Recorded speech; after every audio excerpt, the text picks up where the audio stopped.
చేస్తున్నారు. ఒకడు అధికారంలో ఉంటే ఇంకొకటి రాష్ట్రం విడిచిపోవాలన్నటువంటి పరిస్థితి తెస్తున్నారు. ఒకటి అధికారంలోకి వస్తే ఇంకొకళ్ళ జనం బతకూడదనే పరిస్థితి తెస్తున్నారు. ఒకటి అధికారంలోకి వస్తే ఇంకోటి వ్యాపారాలు చేయకూడదనే పరిస్థితి తెస్తున్నారు. ఇది ప్రజాస్వామ్యానికి మంచిదే?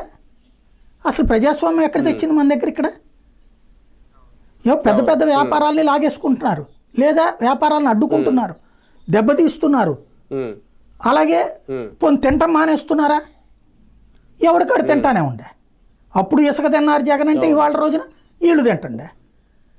అప్పుడు మద్యం అంతా కూడా సింగిల్గా పైనుంచి తిన్నాడు జగన్ అంటే ఇప్పుడు కింద నుంచి పైదాకా తింటుండే. ఏముంది తేడా? ఇంకా జనానికి ఏమొరిగింది? మద్యం 99 రూపాయలకు వచ్చిందని చెప్పి ఆంధ్రజ్యోతిలో రాసుకుంటే, లేకపోతే మందు తక్కువ రేటుకు వచ్చింది, లేకపోతే తాగడానికి ఇష్టమైన డ్రింకులు తాగుతున్నారన్నది ఒక్కటే మనం సాధించిన విజయం. అది తప్పించి ప్రజలు కొరిగింది ఏంటంటే తాగుబోతులు కొరిగింది అంతే. అది తప్పించి సాధారణ ప్రజలు కొరిగింది ఏంటి? ఉన్న పెన్షన్ పోతే అడిగితే దిక్కుండదు, రాసే దమ్ము లేదు ఎవడికి. ప్లస్ ప్రతి దాంట్లో జెన్యూనిటీకి విరుద్ధంగా రాసుకురావటం. ఒక కరెంటు ఛార్జీలు పెరిగితే జగన్ వలన, చంద్రబాబు నుంచి జగన్ తీసుకున్నప్పుడు పెరిగినా జగన్ వల్లనే.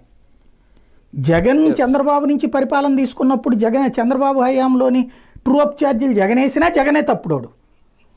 జగన్మోహన్ రెడ్డి ప్రభుత్వం దిగిపోయిన తర్వాత అతన్ని దించితే నేను కరెంట్ ఛార్జీలు తగ్గించకపోయినా